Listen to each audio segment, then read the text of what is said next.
Magandang gabi, pambungad sa ating newscast.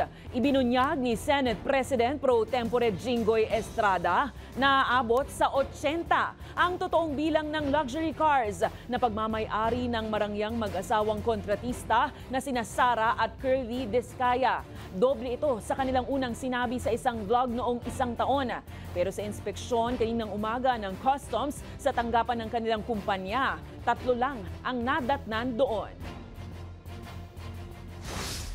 Nasa 30 plus na yata siya. 30 plus. 40. Mga 40 plus.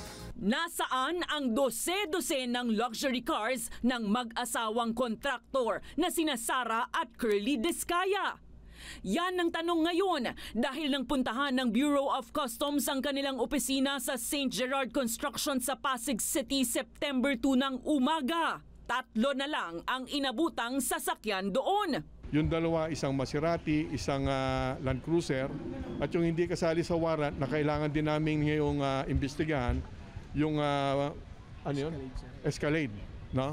So puro imported yan. Naglabas ng search warrant ang Customs para inspeksyonin kung nagbayad ng tamang buwis at dumaan ba sa legal na proseso ang pagbili sa mga ito.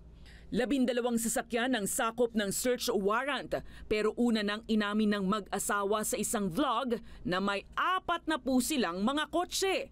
Pagbubunyag naman ni Senate President Pro Tempore sa Senado nitong hapon, aabot pala sa 80 ang totoong bilang ng kanilang koleksyon. Mr. President, this is totally outrageous. Kabilang rito ang 2023 Rolls-Royce na tinatayang nasa 42 million pesos ang halaga. Isang Bentley Bentayga worth 20 million pesos. Mayroon ding mga Mercedes-Benz, Jaguar at Porsche.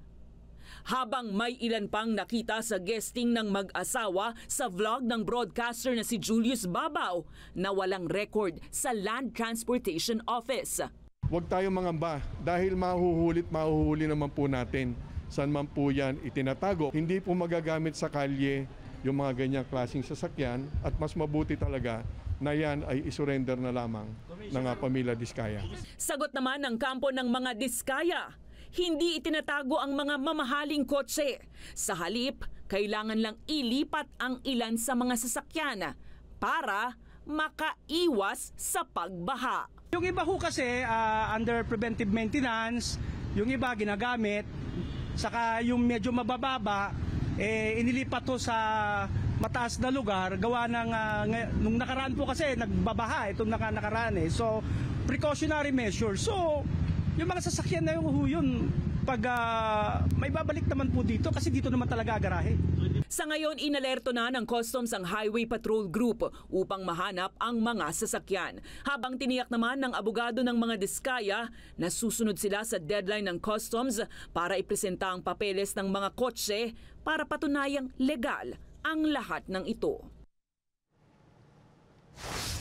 Samantala sa update ng Bureau of Customs ngayong Martes ng gabi, dumating na sa Pasig compound ng pamilya Discaya ang 12 luxury vehicles na nasa sa ilalim sa search warrant. Kabilang dito ang Bentley at Toyota Tundra. Gayunpaman, hindi pa matiyak kung saan nanggaling ang mga sasakyan na saklaw ng investigasyon para malaman kung nakabayad ba ng tamang buwis ang mga Discaya para sa mga ito.